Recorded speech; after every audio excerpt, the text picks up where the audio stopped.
কোটি টাকার ঋণ মুহূর্তেই মিটে যাবে ইনশাআল্লাহ। নামাজের পরে 41 বার পড়বেন। যে কোনো নামাজের, আপনি ফজরে পড়তে পারলেন না, জোহরের নামাজের পরে পড়বেন। জোহরে পারলেন না, আসরের নামাজের পরে পড়বেন। আসরে পারলেন না, মাগরিবের নামাজের পরে পড়বেন। মাগরিবে পারলেন না, এশার সালাতের পরে আপনি পড়বেন। যদি আপনি পড়তে পারেন 41 বার, আর মনের ভেতরে যদি আপনার সঠিক তামান্না এবং বিশ্বাস যদি থাকে, কোটি কোটি টাকার যদি আপনি ঋণের মধ্যে থাকেন, ইনশাআল্লাহ আল্লাহ পাক আপনাকে পরিত্রাণ দিবে। তো আল্লাহ পাক তো আমাকে আপনাকে হেফাজত করবে। আমরা তো ভুলের রোদ্দে কেউ নয়। আমাদের চলাফেরা, ওঠা বসা, ব্যবসা বিজনেস করতে গিয়ে অনেক সময় আমরা ভুল করে ফেলি, আমাদের আইডিয়ার বাইরে চলে যায়।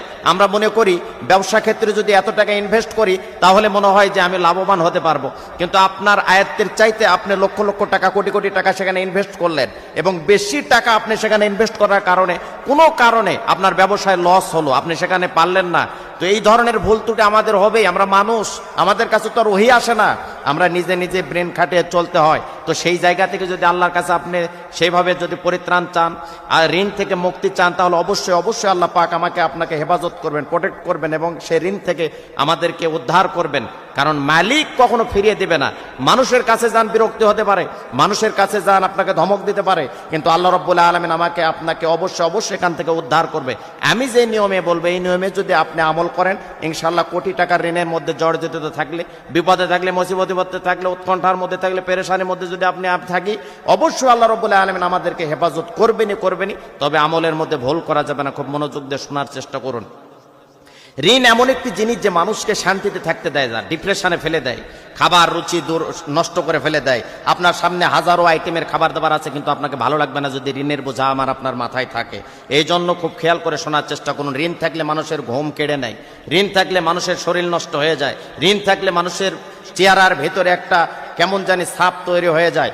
এই জন্য আসুন, ঋণ খুব খারাপ জিনিস। এই আমল করার 1 সপ্তাহ পরেই ইনশাআল্লাহ 1 সপ্তাহের মধ্যে আপনি যথাযথ কাঙ্ক্ষিত ফলাফল পাবো। তবে ভুল করা যাবে না, খুব মনোযোগ দিয়ে শোনার চেষ্টা করবেন। ঋণ থেকে মুক্তির দোয়া। সোশ্যাল মিডিয়াতে আপনারা হাজারো হাজারো লক্ষ লক্ষ ভিডিও পেতে পারেন ঋণের বিষয়ে, কিন্তু আমি যে ঋণের কথা বলবো এটা একমাত্র কোরআন থেকে নেওয়া, কোরআনের আয়াত থেকে নেওয়া। কোরআনী আমল কত পাওয়ারফুল আমল তাহলে হতে পারে, আপনি বিশ্বাস করেন, আপনি চিন্তা করেন যে আমলটা কত পাওয়ারফুল হতে পারে। আপনি যদি সুন্দর আপনি বিশ্বাস নিয়ে আমল করতে পারেন, ইনশাআল্লাহ ঋণের বোঝা থেকে আমরা অবশ্যই মুক্তি পাব। এটি সূরা, সরাসরি কোরআনুল কারীম থেকে এই আয়াতটি এসেছে যে ঋণ থাকলে চিন্তা, টেনশন, ডিপ্রেশন, উৎকণ্ঠা, মানুষ অসুস্থ হয়ে পড়ে। কিছু মানুষ এমনও মোবাইল করে কমেন্টসে বলে যে হুজুর, আমি তো আত্মহত্যা করার নিয়ত করে ফেলেছিলাম, যে আমি আত্মহত্যা করব, বাড়িতে